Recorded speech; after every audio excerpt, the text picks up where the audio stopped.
Well, hello there, and welcome to Proven. I'm Dr. Renee Hornbuckle, and I'm your host for today. We go on a journey here of small business owners about what it is that makes them who they are. It's that opportunity for you to hear behind the scenes what has made them who they are today. Sometimes we don't tell that because sometimes we look so successful that you don't really understand what it takes to be in business. And we want to be that individual show the people that show you that you can do it too if you put the grit and the grace into it.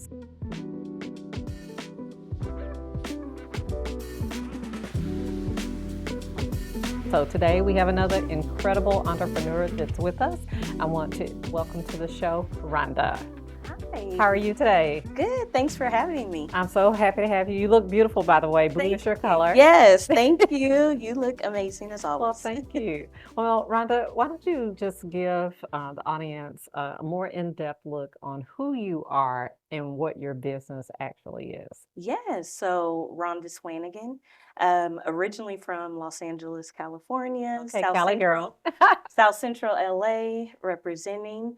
And my journey has taken me all over, but Spelman undergrad. So I went to Spelman, psychology major, got my master's in school counseling, and that's when my passion for college access came about. So I have 10 years in education, school counselor, and I would oversee all of our college access initiatives. Mhm. And then I found an opportunity to purchase a franchise that aligned with my mission and my core values. It's called Class 101.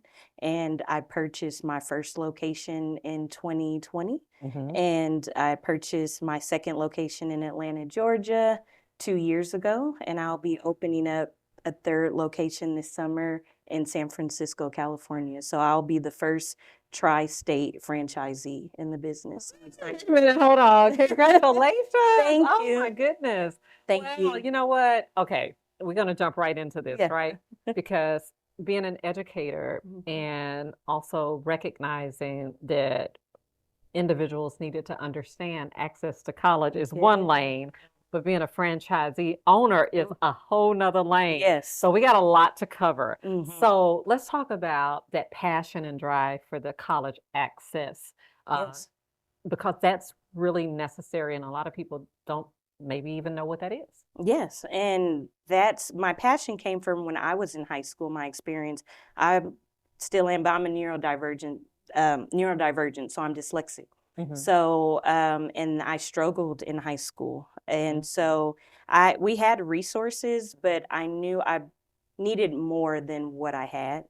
And so, fast forward, and then, having a lot of neurodivergent students in our program, that kind of hit home for me as far as knowing you don't know what you don't know. Mhm. The college planning process and the landscape is so complicated nowadays. Yeah. And students, they may have the test scores, the grades, but just not the access or the resources Okay. to find their best college fit. Mhm. And to just know that journey of even just applying for college and getting accepted and applying for scholarships. So that's what we do in our program. Our class of 2025, we brought in $11 million in scholarships. Whoa, hold on. Whoa. Yes. Okay, so what does this look like for the average student? Access to resources is so vitally important. Mhm. Being able to fit into a program to be able to address your specific learning differences Yeah. and to have the resources available to you. Mhm. A lot of kids don't make it because they're just not where they should be and not utilizing the resources they have available. So what can you give us a Cliff Note version, girl, that really help maybe a parent that's watching or a kid that's watching? We'll get to the entrepreneurs in a moment, but this is really important Yeah. information Mhm. because I was a single mom who had 3 kids back to back going to college that Mhm. all had totally different needs. And I Yes. taught myself, but a lot of people won't do that. But I'm a researcher, so Yeah. I knew what to do. I found out what to do, but a lot of people don't even know where to start. So give us kind of that version of what should be happening. Yes, great question. Me working in education for over 10 years, it starts in the schools. So your school counselor, or even maybe your teacher, right? But your school counselor is a person of contact that's going to be the person of record when it comes to your grades, your transcripts. And they are also a wealth of knowledge and resources as well.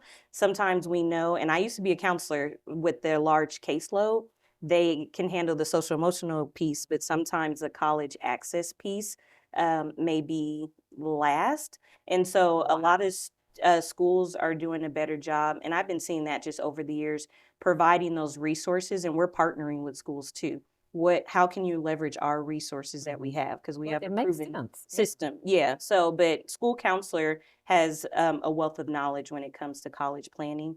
A lot of schools are also incorporating college counselors and other strategic partners that can leverage those resources. Wow.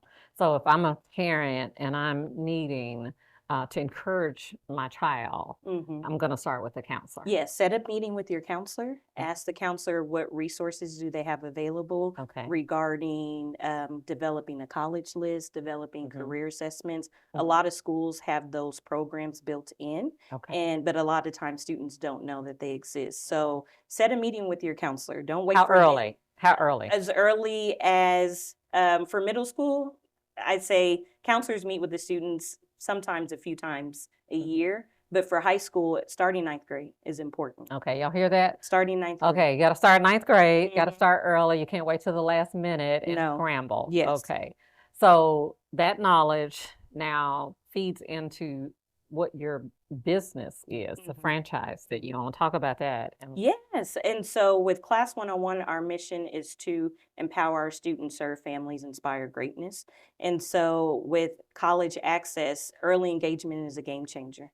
So when we have students from 7th through 12th grade in our program, but sharing those resources early as far as doing summer programs, scheduling college visits. So that's one thing too. Like even if it's a school that the student knows nothing about, schedule a college visits. They're free. So see what's your area, but exposure is important. So Okay. exposing them to Yeah. schools, exposing them to summer programs. There's some that are free to where they charge a fee, Oh. but students are able to go to the college campus and actually get to be kind of like a college student, but getting more resources and different faculty pouring into them. Okay. hmm So stepping into the franchise world, how difficult was that for you? It was when I first found out about Class 101, I was like, okay, maybe I could just work here as a college advisor Oh. since my background, because Right. I didn't know any franchise owned, That's a good fit Yeah. too for you to be a part hmm of an existing business. Yes, but Yeah. I didn't know anyone that looked like me that was a franchisee. So I didn't see that as a possibility. I was like, well, Wow. maybe I can just work as a college advisor. So I called, I was like, let me research it. And I found out it was a franchise. So I called the president of that time, the CEO. And when we talked, he was like, I feel like God has brought you here. Wow. Yeah, he was like, I think you would be a perfect owner. And I was like, me being an owner? Really? I'm just thinking, how can I just work there? Yeah. And so he helped me through the process, but there are things that you're needing as far as um, uh, assets, right? Right. And so there are requirements as far as income, money in the account that you need, liquid, and it's assets that you have that they can. Now, I'm gonna ask you a collaborate. personal question. You don't have to answer it, Mhm. but did you have to do a little bit of work, or had you done the work to set up to be positioned to be a franchise owner? Good question. Before I got into Class 101, me and my husband, we do real estate. And so we did that a few years prior. So we did real estate investing where we had properties. Okay. And so that helped me because when Okay. they were like, you need this dollar amount in assets, we had that because we had. So you were already Yeah. had one business. Okay, we have Yeah. another serial Yeah. entrepreneur here. Okay, I love this. Wow, and that's important for Yeah. small business owners or those desiring to be entrepreneurs Yeah. to really understand, because a lot of times people don't talk to us about finances and Yeah. what we need to have in order. Mhm. We just follow our passion, we jump out there, and then when we realize we're not bankable and that we can't get funds or capital, Yeah. it becomes very frustrating. Mhm. So that was good positioning for you all. Yeah. So you were positioned for that, and then you were able to step into the The first, yes. My first location here in Okay. Irving, Texas. Okay. Mhm. I love that. Okay. Multiple locations, multiple businesses. Oh my God, that's amazing. And so specifically, now that you are a owner, I guess, Mhm. probably going to expand and scale up even more, which is really exciting because there's such a need Yeah. for your services. What would you say after passing the asset test? Mhm. What's the next challenge that you face as a franchise owner? Knowing just the business side, because my background is in education, Mm-hmm. and so I did a little bit of that with real estate, but it's different from like owning a Mm-hmm. being a franchisee. So really establishing, okay, you need to have a business attorney on hand, right? Who's your bookkeeper? Who's your CPA, right? Mm-hmm. And just being strategic on having those resources available, but being knowledgeable too on what it takes, like with taxes and, all of Yeah, those all of things that. I didn't really know as an employee. So I Okay. had to learn that. The franchise, they give us a lot of resources, Mhm. but they're not going to provide everything for you, Okay. right? So I had to make sure, finding Hmm. mentors that could also assist too, because Wow. I didn't grow up not knowing any in my immediate family Hmm. business owners. So this was something that I just kind of had to learn as Okay. well. But First generation business owner, yes. entrepreneur. Yeah, I find myself in that position as well. And it's very different. Yeah. It's very different in a family unit. Even having people to understand what you're stepping into. Like, girl, you don't have a job. Mhm. Like you're not gonna get like your pension at the end I of know. working 30, 40 years. That's why my family, they were like, "Are you sure you want to leave?" Because I was like, "I'm going to take a risk. Because if I Mm. don't, I'm going to regret it." Yeah. And what's the worst that could happen? I think the worst is not taking the risk, right? That's really So good. That's I was really like, good. if it doesn't work out, I have my degrees. I can always Oh, I find a love job, that. I in love that. education. But Yeah. I was like, I won't always have this opportunity. So let me What a try it. good perspective to have that, I'm gonna jump into this. I have a degree. I know I can find, Hmm. employment elsewhere, but Yeah. if I don't take the risk, what am I missing out on? Yeah. And now here you are, not with just one, not with just two, but with three and growing. That's amazing because the Thank services, again, that you provide for people to understand that anything's possible you. Hmm. is so important. What does your day look like? Oh, yeah. Every day is different. So right now, and it's, with seasons too. So right Mhm, now, all of our seniors are they've graduated. So we're getting them prepared and mhm, ready for them to go off to college. So just being available for them to make sure, do they have all their ducks in a row? Did they do their financial aid? Is mhm, housing set up? So right now is a transition where we're making sure all of mhm, our students are our graduating seniors are ready for that mhm, next chapter. So dorm items is that set up. mhm, I'm also taking time pouring into my team. So mhm. we have a staff meeting today. Uh-huh. And so making sure that they have the resources that they need to be successful. Okay. Before I used to meet with all the students, but we Mhm. have over 250 families. And if I Oh, want to wow. continue to grow, I have to delegate. Mhm. So making sure, And that's hard when you have a passion and yes. you birth this baby. Mhm. You want to stay a part of that, but you actually have to be out in front of it doing Yeah. the business and operations. Yeah. Yeah. And that can be really challenging. Yes. Yeah. Yeah. That was a hard adjustment, Yeah. but when I've released it, I was Mhm. able to provide more access to more students Okay. because we were able to hire more advisors. Awesome. So, That's amazing. So since you're now having a bigger team, mhm. how has your culture shifted? Yeah. So, well, I'm really big on wellness with my team. They know me, so I'm like, Mhm. if you have birthdays or important events, block that off now, right? Okay, I'm going to work for her.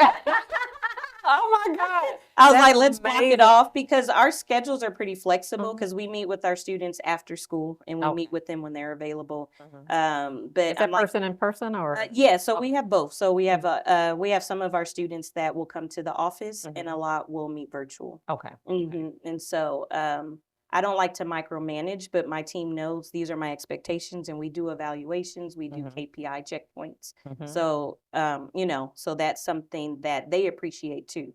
because we're always, learning opportunities for them. But Mhm. I'm big on wellness, so I think they appreciate that too. But Mhm. our job is so rewarding. I mean, all of my advisors, most of them have been with me 2+ years. Okay. And so they have been with me for a long time. But the culture is just uplifting our families. Mhm. We're going to be doing a meeting today where I'm going to be asking my team, what are you passionate about? What's a cause that's important to you? Oh, wow. How can we support you in that way? So that's something that I'll be introducing to them. So they're Amazing. pouring into our students, but Yeah. what's something that Yeah. it's you're passionate about or a cause that we can support outside of Yeah. class one-on-one? So really, creating a healthy work Yeah. culture Hmm. sounds like that's like up there for you. Yes, That's that's really important. amazing. Yeah, because I know a lot of people tend to be overstressed, and Mhm. and that wellness component. I know a lot of companies and corporations are integrating into, but Yeah. with you having that type of structure starting out, I Mhm. think that's really good. Now, I want to segue two different directions. I'm going to go this way first. Okay. Uh, tr- 3 states, 3 different states. How are you managing?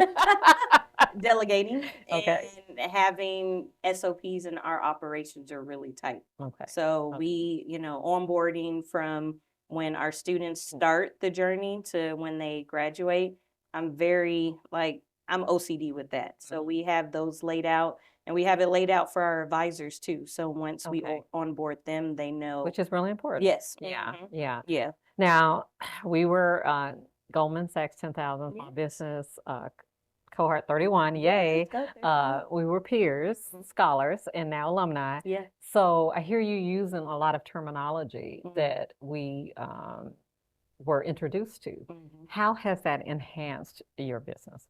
Yes. And so, like how I said before, I didn't come from a business background. Mhm. So, that Goldman Sachs, that was a game changer as far as know what you don't know. Yeah. So really knowing my finances, right?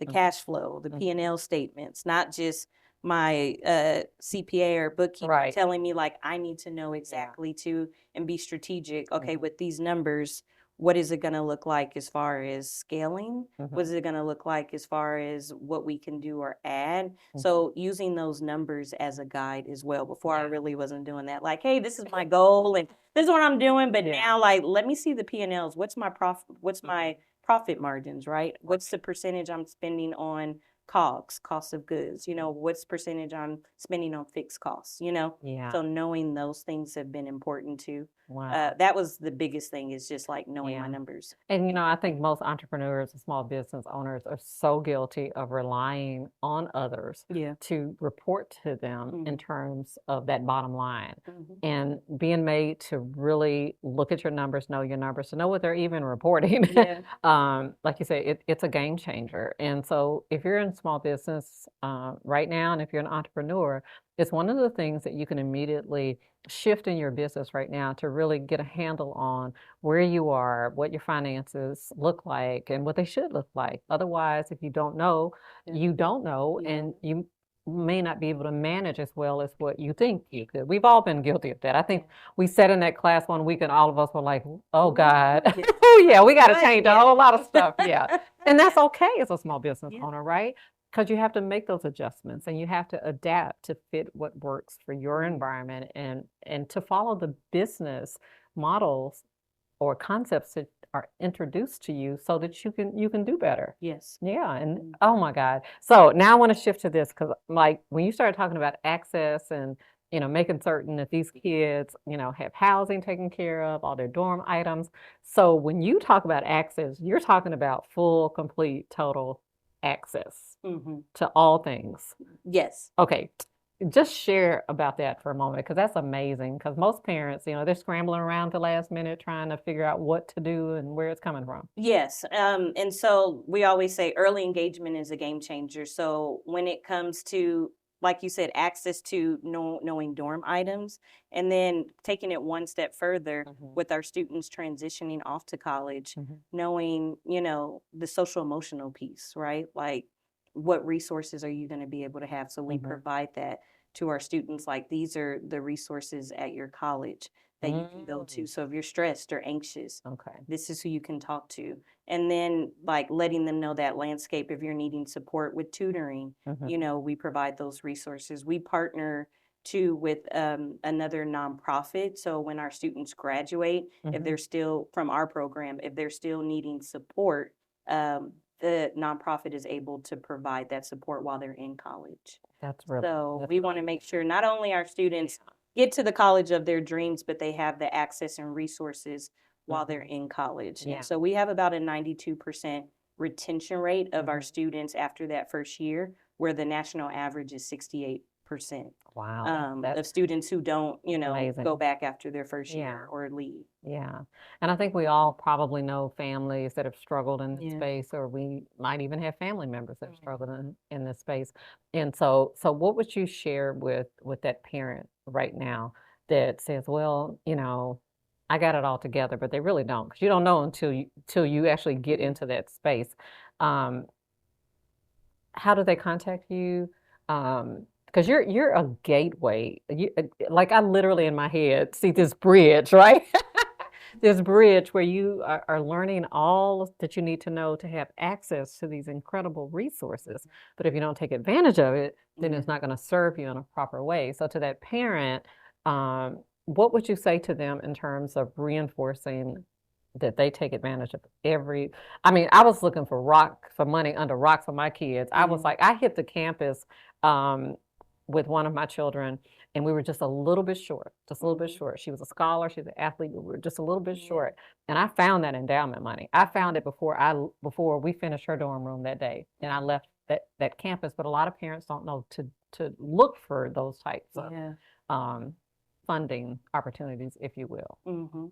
So I always tell parents too, it takes a village, and so one of my my nieces are all in the program. So she was like, please help us, because she's like, I think I know, but I graduated from college X years ago, so it takes a village. It's good to have that expert on your team to provide support. But I always tell parents, always ask questions. If someone says no in admissions, who else can I talk to as far as scholarships? So that part right there. A lot of don't times, miss that. Yes, a lot of times you may get a few no's, but you may get someone that says, well, here's a scholarship that we haven't put online, or, all of our students, I teach them how to appeal their award letters. So it's a no if you don't ask for additional funding. Whoa, wait a minute. Okay. I think this is a nugget right now for a parent. Then we're going to come back to the business owner. Appeal their award letter. What does that look like? Yeah, so they can take they're writing a letter to director of financial aid. So letting them know, hey, you are my top choice, but this is the dollar amount that I'm short. I really want to attend. Since I applied, I've increased my test score by 100 points, and this is the amount that I would like to have. And so I always tell students the worst that they can say is no. But I've had so many students where it comes back and they give them an extra 2,000, extra 5,000, and that's the difference where it can help close. It can really make a difference. Yeah, $500 for a book could make a huge difference. Yeah, that's amazing. So there's so much value to the services that you offer. From an entrepreneurial standpoint, what has been maybe the biggest frustration that you've experienced in providing these services? What is the thing that you've had challenge with? Maybe for some parents who don't see the value, where they're like, well, because of course all of our packages, we have a pricing for all of our packages. So some parents may say, well, why do I have to pay you that? But I always tell families it's a return on your investment, right? You're going to get this money back in scholarships, right? So that's my frustration sometimes, where parents are like, well, I have it, but why do I need to give it to you? I can just do it on my own. Oh, wow. And I was like, you can do it on your own. That's fine. I have years of data from just Class 101, but me in education, where these services work and the support works, from the financial aid appeal letter to help you find local scholarships. We teach them how to do that too. Our middle schoolers are applying for scholarships, right? So just giving them it's just wanting them to see the value, you Right. know, Yeah. and how that can help and know they're Mhm. not alone, and it takes a village, and we're here Mhm. just to help their child reach their goals and success. Wow. Ooh, okay. I am just so excited. I'm sitting here going because I've got great nieces and nephews, Mhm, grandkids all headed to college. I know what I, as a parent, when my kids were going through, there just weren't a lot of services. mhm. And if there were, they were a little bit out of my scope. I didn't have many options like you pay this or that's it. So I Yeah, love the fact that and you we have, have payment plans too, look, so we're hello, affordable. y'all. I love it. I Mhm. love it. What a beautiful franchise to be in, to be able to help secure the future of our our world. Thank I, you. I look at it that way because these are our future professionals, business owners, politicians, neighbors, skilled workers. I love it, and you can help to navigate. Um, what would you like to share with someone who's thinking about franchising? I would share to make sure that you just do your research and make sure there's an alignment piece. Because if not, on those hard days, you have to have that strong why. So I knew with Class 101, it perfectly aligned. It was like synergy from what I was doing in my former job to now. It was seamless and it was a no brainer for me. And I think that's why I've been doing well just because it's something that I'm passionate about. But doing your research, right, Mhm, and being bankable. So making mhm, sure, if you don't have the money to pay for the fee, having a good credit score where you can get a loan, right, to mhm, pay for the fee, having assets and finding those requirements. Every franchise is different. So doing your research and, seeing is this going to be profitable? Is this going to work in my market? Is there a need for this in my mm, community? Because you can find a franchise, but it may not be a need in your city or state. So mhm. I would say really do your research before you jump in to it. Okay. Hmm. Wow.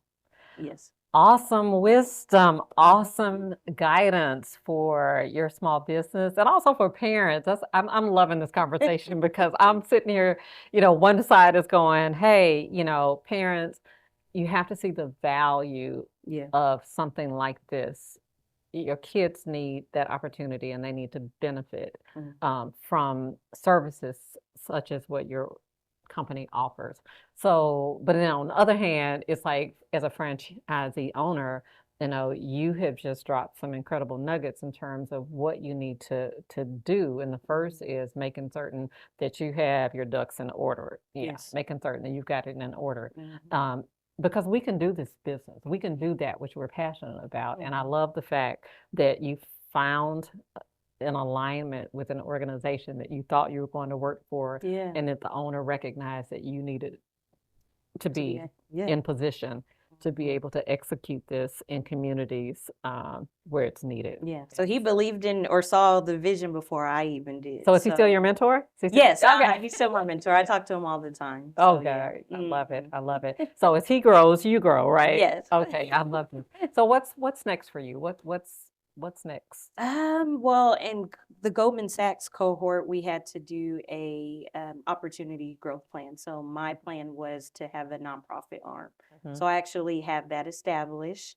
And so, Congratulations. thank you. So, of course, getting the third location Mhm, with the franchise, the great thing is we do get a lot of support. So when mhm, people are like, that's going to be a lot, mhm, it seems like a lot, but with the mhm, delegation and the systems that we have set up, it's a little bit easier to navigate under the franchise model, but with the nonprofit arm able to support more students that are maybe underserved, mhm, underrepresented, or those that may not be able mhm, to afford Class 101. A lot of my students who finish the program, some may mhm, say, "Thank you for getting me a full ride," but mhm. I have students, friends at my school that are just as smart, but I Oh, wish they had wow. these services, and that really hit me where I'm like, Yeah. how can we provide more access and reach more students? And so with that nonprofit arm, that's going to be able to help us with our mission of finding those students who are passionate about going to college, but needing those resources, but may not have the funding or the means to. Wow. So the expansion's there Hmm. and the possibility, well, it's happening. I'm just gonna say it that way, like it's happening. Yeah. Well, I tell you what, this has been most incredible. I'm really Thank you. excited about, where you headed. How would someone get in contact with you? And I'm going to ask this two ways because Okay. one, I'm going to ask in terms of if a parent would desire to utilize your services. Hmm. Actually, three ways. If educators or schools Okay. would desire to utilize your services, and then if someone who's considering, maybe there's another counselor, educator out there, and they're feeling like maybe this is something I could do. If they're interested in Hmm. franchise, how would you direct each of those? Yes. So reaching out to me, email is the best way. I'm really good with email. So can I give that You information? can, yeah. Okay. So email is R Swanigan. Swanigan is S as in Sam, WANIGAN at class. So CLASS 101.com. Or you can find us online at one of my locations. So Class 101 Irving. My information will pop up on there. If you're in Georgia, we're at Class 101 Atlanta, and our newest location will be up and running this fall, Class 101 San Francisco. Ooh, I love it. Like Dallas, Atlanta, and San Yeah. Francisco, and more coming, and a nonprofit. Thank you. Rhonda, let me tell you something. Based on our conversation today, look, I'm excited for you, Thank but you. one thing is for sure is that as a business owner and entrepreneur, you are absolutely proven. And I thank you for being here today to share with someone who might have that spark or desire to open a franchise or just wants to step into entrepreneurship to share your story. So I thank you for being here. Thank you for having me. And last thing I would say is just to dream big, bet on yourself, right? Because if you're not, you can't expect anyone else to. So Ooh. those are two things that I did. I'm going to bet on myself. I'm Mhm. the expert in this field, so why not me? I love it. So Girl, yes. she got confidence. I love it. Oh, Yes. God. Well, thank you so much for sharing. Well, there you have it from another proven entrepreneur that it is possible. Remember, we're not here just to inspire you, we're here to show you what's possible. And if you have a dream and if you have the ability to believe in yourself, why not you? What do you have to lose? Just get everything in order.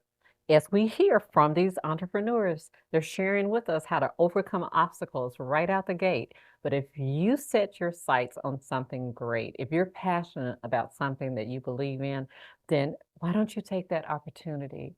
Why don't you find that mentor? Why don't you find that business model or enroll in that class that's going to help you to become the best possible you? Remember, the goal is here in life is that we utilize the potential that we've been given so that we become experts. She said that with confidence, experts. We become experts in all that we do because the goal is for you to become proven too. And it's enough out there for all of us to find our set place and to make good and to make our mark on what we're called to do. So thanks for tuning in. If you have a story, you can contact us because we want to know that you're proven too. Thanks for watching. We'll see you next time.